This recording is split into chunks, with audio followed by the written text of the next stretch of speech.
Hi there, it's Tim with Far North Magic. Today I just want to take a look at the Collecting Lost Caverns of Ixalan article. It came out a little bit ago. I didn't realize it again. I should really monitor it more thoroughly. And I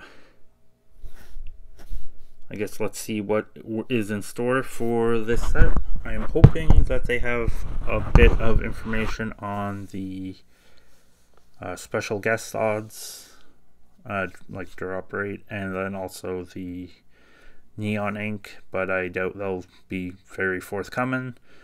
I guess just see what else is on the set and go from there. Pretty sure the whole set's been spoiled, and I was actually pretty happy with some of it, and some of it is just kind of meh. So here's Lost Caverns of Ixalan. So we got the set symbols, and the special guest symbol, then the set codes. So then the set legalities as usual. So the commander is just the Commander Legacy Vintage. Jurassic World is Commander Legacy Vintage. Special guests is their existing formats. We got some gameplay events.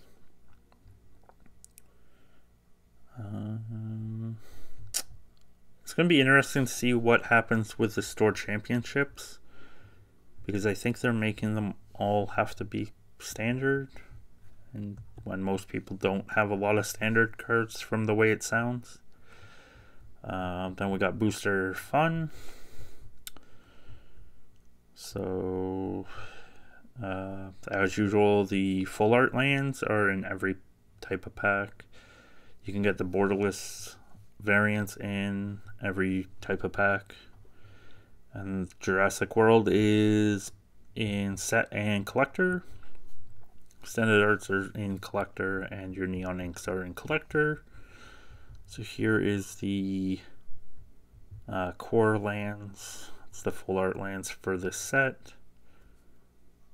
They do come out with a lot of cool lands, but I don't know. It's hard to keep up with them, and then they outdo themselves so often that it is tough to know what to do with them. Then we got our basics. Imagine these are bundle and commander decks.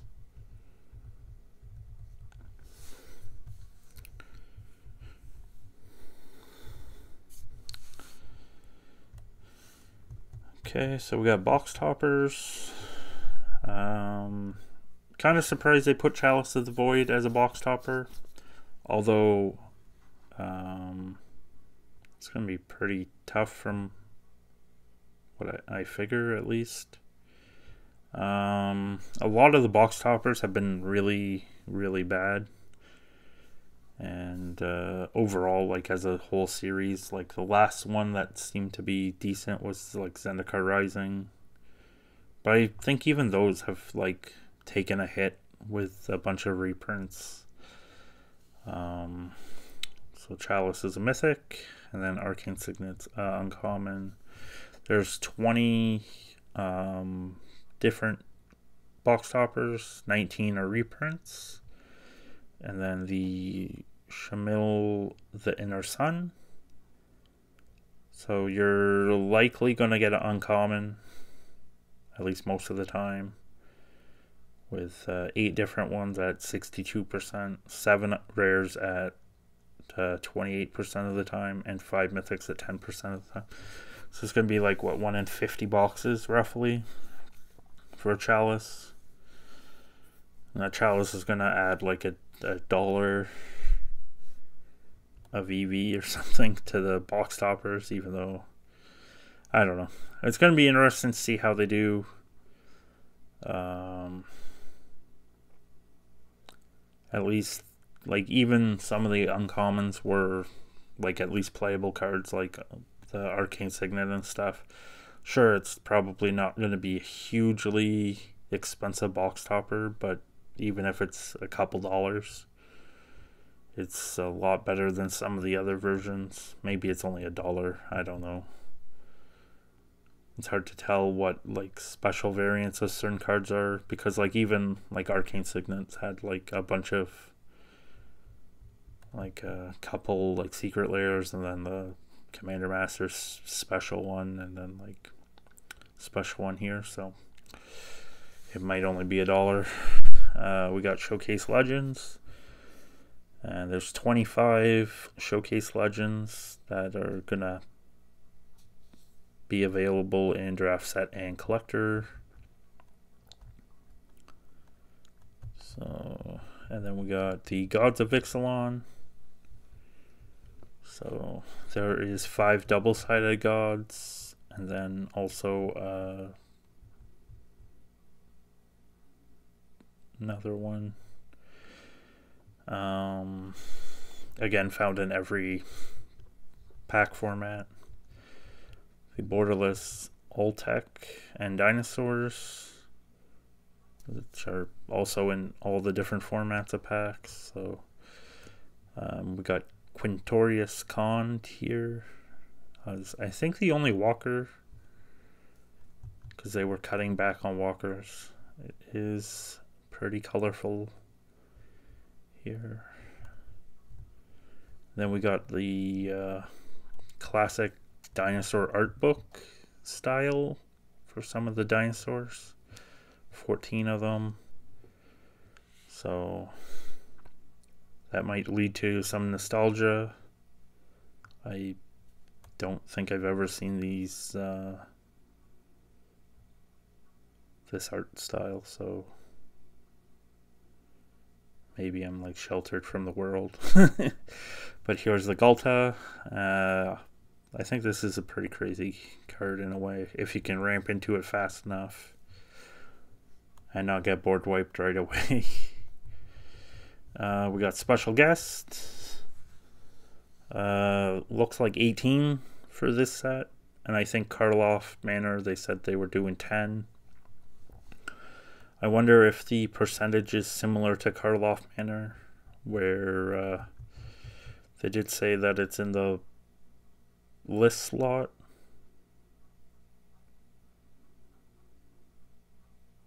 So it shows up in non-foil and sub boosters, and foil and collector boosters. So the foils might, depending on how easy they are in collector boosters, just say you get a special guest every collector booster or something. Like not every collector booster pack, but every box. Or even 2 per collector box. Like those foils might be cheaper than the non-foils. I don't know. It just gets messed up that way. So I'm very surprised that they like loaded up this set with so many, like with the special guests, with like Mana Crypt being part of it, with a heavy hitter being Chalice in the box toppers. Like they're really pushing this to actually succeed, although it's going to lead to a lot of people decrying my collection is going to dirt. So I guess we'll see if the Game Piece Army people win, or if the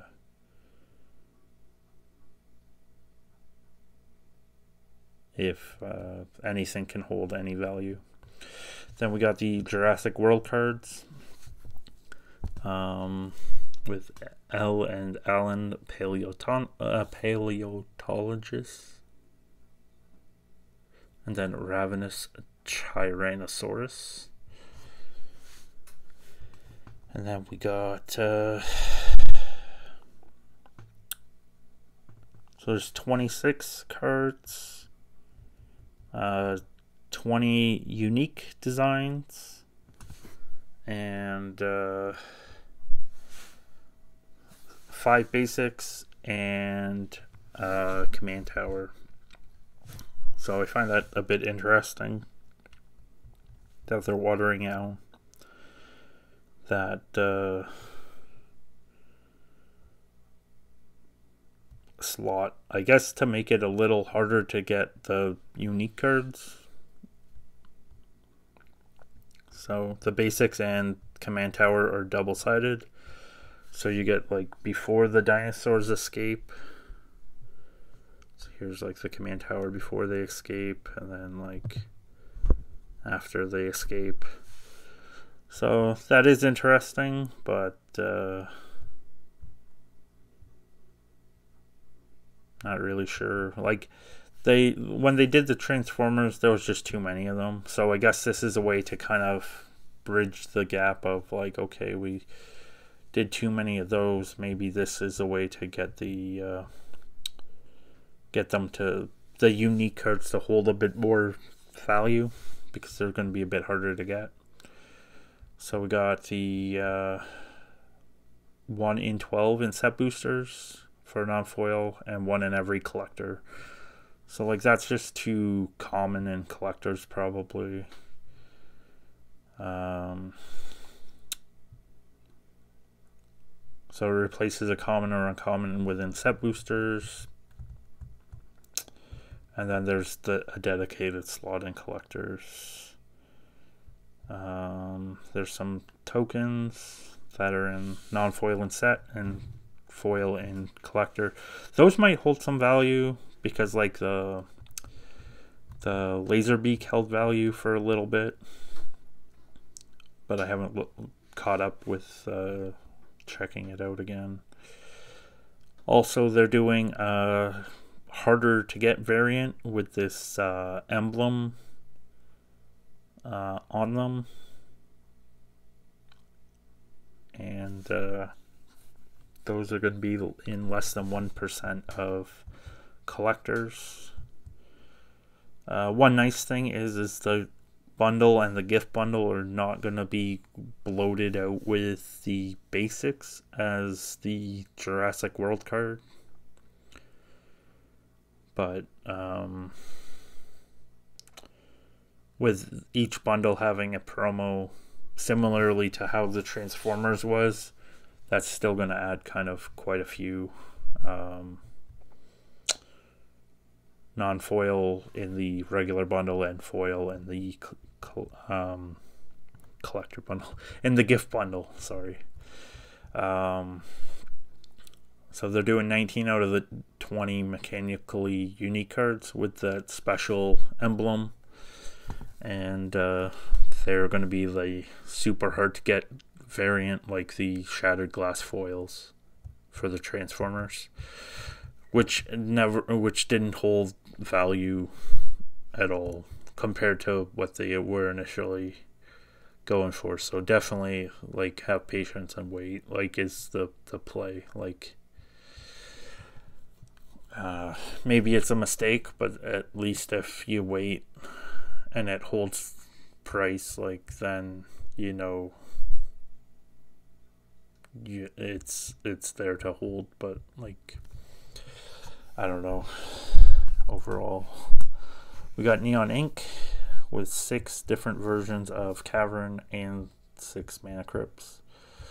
So they are helping make it so that you can tailor your Neon Inks to what colors you're playing, but also so they can chase down the sports card people who want Neon Ink collecting the rainbow. I really would like them not to do that because like just start numbering all the cards, numbering all the like doing 27 parallels numbered all, and then 16 extra parallels with no numbering. Make every single card a different level. Make it impossible to make it impossible to even be able to do anything with your cards after you buy them. Then we got art cards, and they're in set packs as usual. And these stamped art cards are 1 in 10, like they've been the last little bit. I would rather them have done something like they get the artist to sign and do out of 100, or do some sketchbacks, or I don't know. I guess you can't really do that because you're going to reprint more set packs, but maybe you kind of do a first wave of set boosters, and you can mark it in some way that it's a first wave, and then be like, okay, this is first wave set packs. They have a chance at these things that don't really mean anything to anyone, but maybe mean something to someone. We got the buy box promo, and it is a Jade Light Spelunker. So if you buy your box from WPN Game Store, and they still have some left, you might be able to get one of these promos. I find the promos don't hold a huge amount of value, but the odd time they're worth something more than just a couple dollars. Then we got let's look at the draft box. Let's look at the pack contents. So we got the draft packs. They're the basic pack, where 1 rare mythic, double-sided, common or uncommon, 3 uncommon. Your 9 commons, your cave land or core full art. So I guess to help promote the cave land,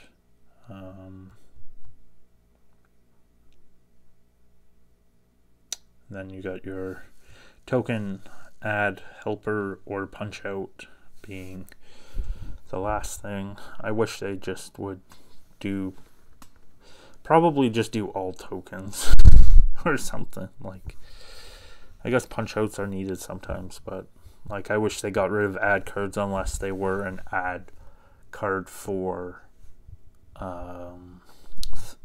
packs of arena. So you would get like 1 to 3 packs of arena depending on what version, and then boom, that would get me to potentially try arena.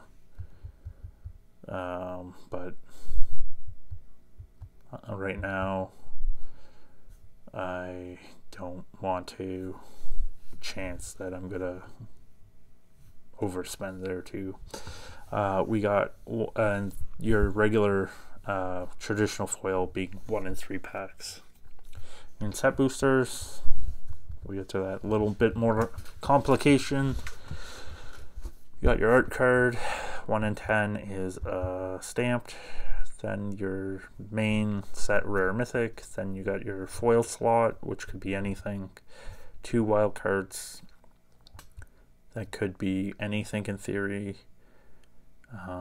You could get your Jurassic World card in that slot. 1 alt frame uncommon, or double faced uncommon, common. 3 commons, 3 uncommons, a cave land or core land, and then your token, helper, punch out, special card. So I assume the special card from Magic's history is the list or special guess at some low level chance. Yeah, or card from the list. They don't really go into depth about that, which is unfortunate. I wish they would say, like, okay, the special guess is whatever ridiculous hard to get. Then we got the collector boosters. Definitely interesting box art. So then we got our normal many slots, and 1 foil alt art or Cosmium Ink rare mythic, 1 traditional foil or non-foil borderless Jurassic World card, land or mythic or rare. Okay, so the emblem overlay is 0.3 collector boosters. 0.3. Holy cow. That's going to be tough. Non-foil showcase or borderless rare mythic, traditional foil or non-foil alt border commander rare mythic, your non-foil extended main set rare mythic, your traditional foil rare mythic, your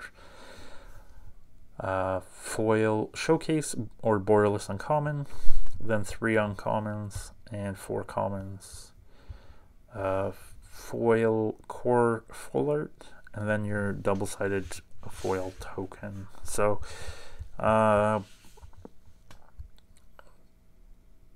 then they give you a breakdown of like 4 out of 108 commons, 3 out of 92 uncommons, then your normal full art basic, so I got uncommon special guest at 3% in the uncommon showcase slot. So I imagine the normal, what are we looking at here?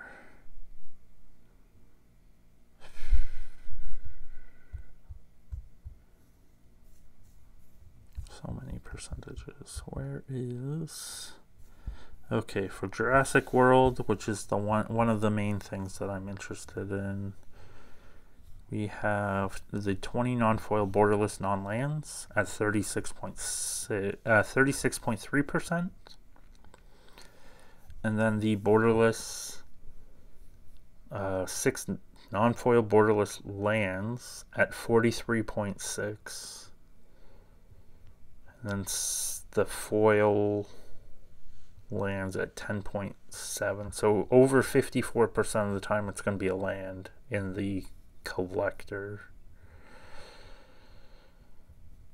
But so you're going to get like what, 3... So you're going to get like 4 non-lands, roughly 5 lands, 1 foil borderless non-land, 1.1 or 2 foil lands, and then a 1 in a Hail Mary at the emblemed. Because if they're 0.3, that's going to be really, really hard. It's going to be more than a case hit.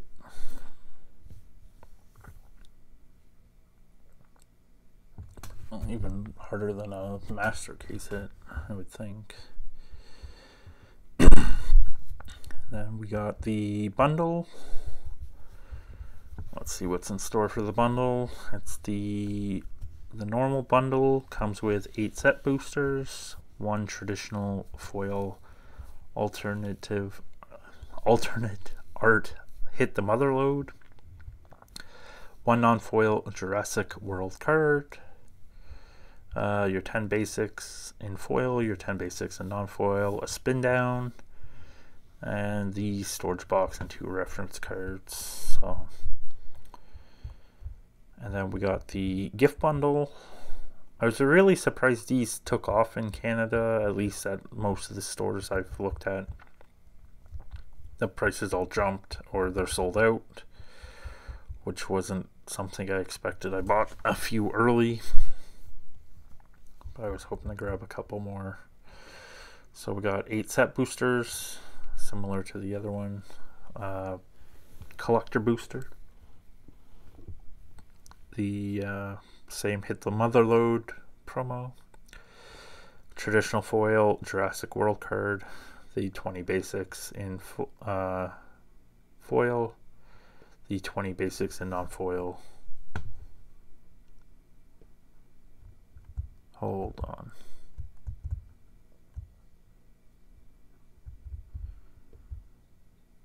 Oh, do you get 20 full art basics? I wonder if that's really full art basics in the gift bundle or not. That's interesting. A spin down and a storage box and 2 reference cards. So that would be interesting if these full arts are actually in the gift bundle. I don't know. I haven't opened enough gift bundles to know if that's a bonus that happens. Then we got the pre-release kit. I did get some of these to open for the channel. So we got 6 draft boosters, the normal stamped promo, rare mythic, arena codes, punch out, and a deck box that's not really a deck box, and a spin down life counter. For the people who love pins, it seems like a lot of people, they are doing a pin giveaway if you do multiple pre-releases, although I don't know what happens when you have a place that doesn't do multiple pre-releases. Like, I don't think the store that's near me has done multiple pre-releases ever, but maybe they sell them on eBay. So we got, if you do more than 2 pre-releases, you can get a pin. Interesting. And then we got the commander decks. I was really hoping it would only be 2 commander decks, just because I don't want to spend much money. I want to spend less money. But then they did 4, which is actually okay too, because they did 1 for each tribe. So you got pirates, vampires, merfolk, and dinosaurs. And they are set up the same as a normal commander deck, with the 100 cards, 2 traditional foils that are new, 8 other new cards, the other 90 cards in non-foil, and the display commander, which I don't understand why they bother. Please explain. If you love the display commander, let me know in the comments. Because to me, I find them useless. I don't know, maybe I'm just stupid. And then a collector booster sample pack, which has non-foil or traditional foil booster fun, Lost Caverns of Ixalan rare mythic, and then a uncommon, borderless uncommon showcase. And then you got your 10 tokens, cardboard box, and the spin down. So, and I guess my question is what makes you excited for Lost Caverns of Ixalan, if you are or not? What are you buying from the set? Are you just doing a pre-release, or buying some singles, or whatnot? I'd like to know.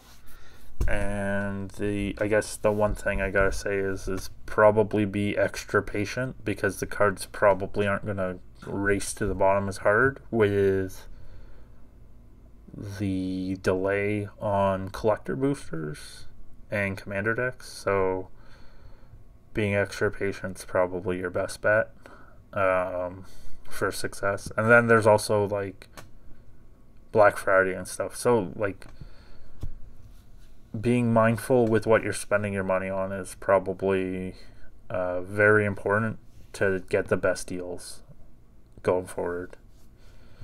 And that's all I gotta say about that. Thanks again for stopping by, and if you made it this far, I really appreciate you listening to just a random guy yelling into the sky. Thanks again, and I hope you have a good rest of your day. Take care, and I hope to see you next time. Bye.